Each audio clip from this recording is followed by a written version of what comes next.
अस्सलाम वालेकुम स्टूडेंट। आज हम पढ़ेंगे फिंगर प्रिंटिंग, जिसे हम डेक्टिलोग्राफी कहते हैं। डेक्टिलोग्राफी गेल्टन मेथड से पढ़ेंगे।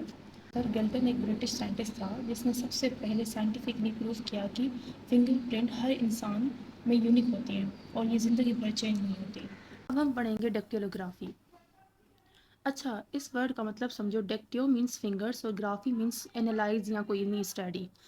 डेक्टिलोग्राफी या डेक्टिलोस्कोपी का मतलब होता है फिंगरप्रिंट की साइंस, यानी उन निशानों की स्टडी जो हमारी फिंगर के टिप्स पर होती हैं, जिन्हें किसी पेपर या ऑब्जेक्ट पे कंपेयर करके किसी भी शख्स की पहचान की जा सकती है। ठीक है। Study of prints made by skin over the balls of fingers produce on a paper और any object for comparison to identify a person और अ सस्पेक्ट। ठीक है। अब हम देखेंगे। अच्छा, प्रिंसिपल्स क्या हैं?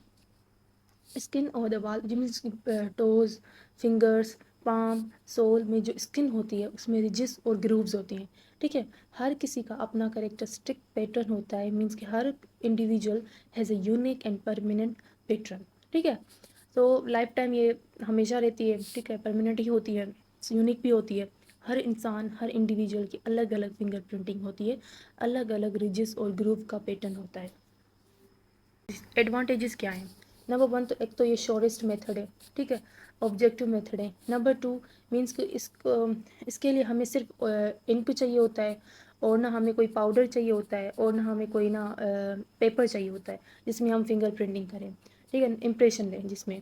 नंबर थ्री, इसमें कोई ना उसको स्टडी करने के लिए हमें कोई ना कॉम्प्लेक्स इंस्ट्रूमेंट या कॉम्प्लेक्स टूल्स नहीं चाहिए होते, सिर्फ मैग्नीफाइंग ग्लास चाहिए होता है। ठीक है।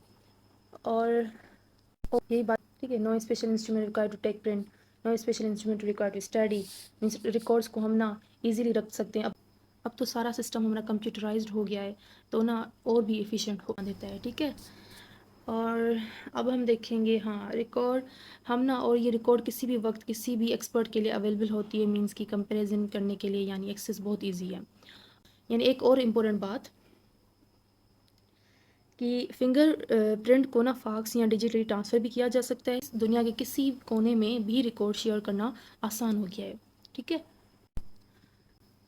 अब सवाल ये है कि फिंगर प्रिंट कहाँ कहाँ से मिल सकती है।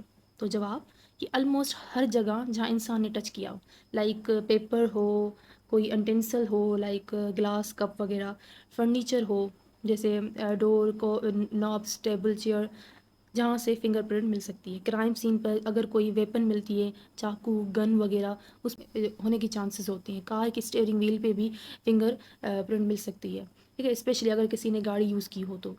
और कभी कभी ना क्राइम सीन में जो डस्ट होती है ना, उसमें भी लेटेंट फिंगरप्रिंट छुपे हो सकते हैं। लेटेंट मतलब इनविजिबल। तो उसको हम बाद में देखेंगे कि लेटेंट फिंगरप्रिंट को हम कैसे एनालाइज करते हैं, कैसे विजुअलाइज करते हैं, वो आगे हम प्रोसीजर देखेंगे। ठीक है। अगर डेड बॉडी हो, लाइक बॉडी डेड हो चुकी हो, तो उसमें ना फिंगर की स्किन ना हार्ड और श्रिवल हो जाती है। तो उसमें हम क्या करते हैं, उस केस में ऑलिव ऑयल या लिक्विड पैराफिन का लोकल इंजेक्शन देते हैं, ताकि स्किन सॉफ्ट हो जाए और फिंगरप्रिंट ईजिली ऑब्टेन की जा सके। ठीक है कि ना, यही सेम की लेटेंट जो फिंगरप्रिंट होती है हम कैसे विजुलाइज करते हैं, वो कौन सा प्रोसीजर होता है जो नेक्ट आई से हमें वो फिंगरप्रिंट विजिबल होती हैं। सबसे पहले एक ओब्लिक लाइट अप्लाई करना। क्या? ओब्लिक लाइट अप्लाई करना। ठीक है, यानी साइड से हम लाइट डालते। ठीक है, ताकि वो जो प्रिंट है ना शेडो बन के नज़र आए।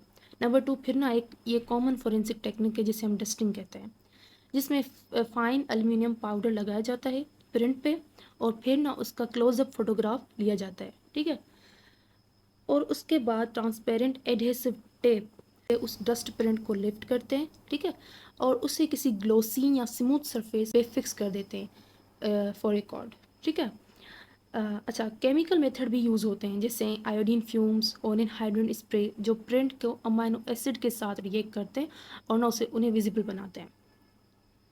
अच्छा, अब क्या क्या मैंने बताया, एक तो ओब्लिक लाइट का इस्तेमाल करना। ठीक है, साइड से हम करेंगे प्रिंट को, जिससे वो प्रिंट विजुलाइज हो। फिर ना हम सबसे पहले जो ना एक मेथड होता है जिसमें कॉमन सा मेथड डस्टिंग करते हैं, किसमें? एल्यूमिनियम पाउडर में। ठीक है, ये बहुत इंपॉर्टेंट एमसीक्यूज़ के लिए। उसके बाद ट्रांसपेरेंट एडहेसिव टेप, जो फिंगरप्रिंट को हम लिफ्ट करते हैं, मीन्स ऊपर करते हैं, एंड देन उसे किसी ग्लोसी सरफेस पे फिक्स कर देते हैं। अब आते हैं फिंगरप्रिंट की क्लासिफिकेशन पे। ठीक है, फिंगरप्रिंट के जो मेन पैटर्न होते हैं, रिजेस होती हैं, यहाँ उसे ग्रूव भी कहते हैं। Number one, arch. ठीक है। उसके दो टाइप्स हैं, प्लेन आर्च और टेंटेडेड आर्च। ठीक है। Number 2, loop. ठीक है।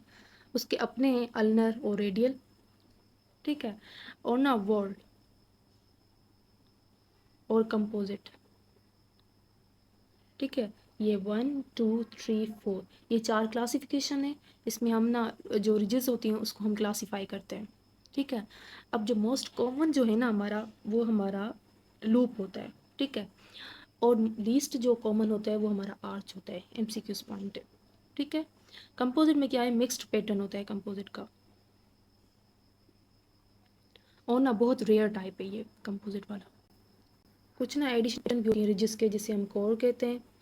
ठीक है। आइलैंड कहते हैं और डेल्टा कहते हैं। ठीक है। अब हम देखेंगे method of taking finger impression. ठीक है। अब बात करते हैं एक्चुअल फिंगरप्रिंट कैसे ली जाए। ठीक है। नंबर 1, फिंगर्स को क्लीन करना। किससे, टैप वाटर से या कोई स्प्रिट से। जो फिंगर्स में ग्रीज होती है या डर्ट हो, ठीक है, उसे क्लीन करो। बाद में उसे ड्राई करो। ठीक है। Then apply ink. इंक को अप्लाई करो। ठीक है। स्टैम्प पैड या इंक के ऊपर सॉफ्टली प्रेस करते हैं। ठीक है। देन इम्प्रेशन हम लेते हैं को एक प्लेन पेपर पे रोल करके प्रिंट लेते हैं। मीन्स कि रोलिंग मेथड अप्लाई करते हैं इसमें। जैसे लेफ़्ट टू राइट फिंगर को हम ऐसे रोल करते हैं। 10 जो फिंगर्स हैं उन सब की इम्प्रेशन हम एक ही पेज में लेंगे। ठीक है। ताकि फुल रिकॉर्ड हो। जिस पेपर में हमने रिकॉर्ड लिया है उसके पीछे हम उस इंसान की आइडेंटिटी, आईडी, नेम, हर सब कुछ लिखेंगे। ठीक है। और फिर ना अगर कोई ना इन्फेक्शस किसी इंसान को, किसी पर्सन को लिप्रोसी लाइक, तो हम फिंगरप्रिंट लेना अवॉइड करते हैं इन्फेक्शन रिस्क की वजह से। ठीक है ना। और ना नॉर्मली प्रेस करने की बजाय रोलिंग मेथड यूज़ करते हैं, यानी फिंगर को लेफ्ट से राइट, जैसे मैंने पहले बताया, रोल करते हैं ताकि फुल रिजेस ना पैटर्न क्लियर आ जाए। ये हम क्यों करते हैं, फुल पैटर्न क्लियर आ जाए। ठीक है। अच्छा, अब हम देखेंगे ना इसकी मेडिको लीगल इंपॉर्टेंस, मैंने कोर्ट में इसकी क्या इंपॉर्टेंस है। ठीक है। कोर्ट या इन्वेस्टिगेशन में इसका क्या रोल है। नंबर 1, हैबिचुअल क्राइम, जो हैबिचुअल क्रिमिनल है। ठीक है। एब्सकेंड लाइक जो लोग ना भाग जाते हैं क्राइम सीन। इसका मतलब है ना कि जो फेस बनाया होता है दूसरों का, उसी आइडेंटिटी भी फिंगरप्रिंट से रिवील करते हैं। जो जो डिकम्पोज बॉडीज़ होती, मतलब पहचानने में भी नहीं आती, तो उसकी आइडेंटिफिकेशन फिंगर के ज़रिए होती है। और कभी कभी ना ऑलिव ऑयल या लिक्विड पैराफिन यूज़ करते हैं, जैसे उसकी स्किन ना नॉर्मल हो जाए। ठीक है। जैसे प्लेन क्रैश हो, फ्लड जैसे डिजास्टर होते हैं, उसमें फिंगरप्रिंट एक रिलायबल चांस, रिलायबल आइडेंटिटी बन जाती है। लाइक मिसिंग पर्सन हो, पर्सन लॉस्ट मेमोरी, तो ये सारी चीज़ें ना इस फिंगरप्रिंट में हमारी मदद करती है।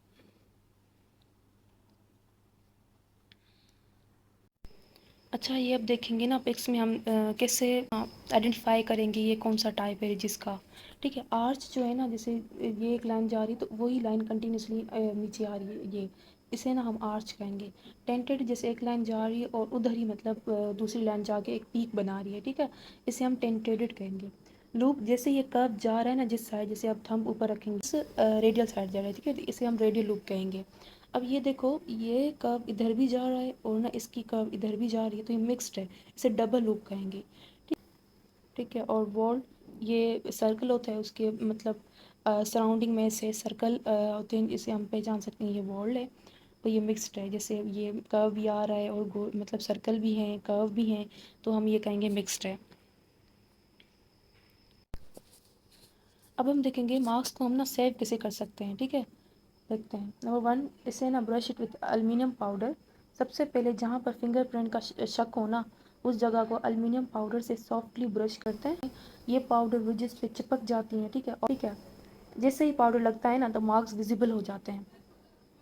अब आपको क्लियरली लाइंस लाइन यानी रिजिस दिखाई देने लगती हैं, बिल्कुल वैसे जैसे किसी ने पेंसिल से ट्रेस किया हो। ठीक है। अब number 3, put a black rubber lifter on it.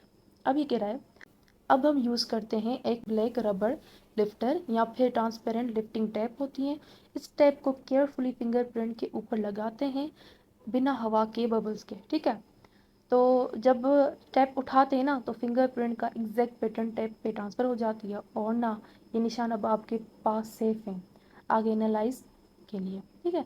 Tap को हम एक प्लास्टिक या ग्लास शीट पे चिपका देते हैं ताकि वो प्रोटेक्ट रहें और हैंडल करने में आसानी हो। ठीक है, तो ये सारी चीज़ें तो वैसे भी इजी थी। पहले इसने क्या किया, एल्युमिनियम पाउडर से रब किया। ठीक है, फिर इसने क्या किया कि मार्क को विजिबल हुए, मार्क देखो कैसे विजिबल हुए हैं। अब हम यूज़ करते हैं ब्लैक रबर या टेप, ट्रांसपेरेंट लिफ्टिंग टेप। इस टेप को केयरफुली देखो फिंगरप्रिंट को ऊपर लगाते हैं बिना हवा के बबल्स के। वो नंबर 4 देखो, मार्क ऑन द लिफ्टर।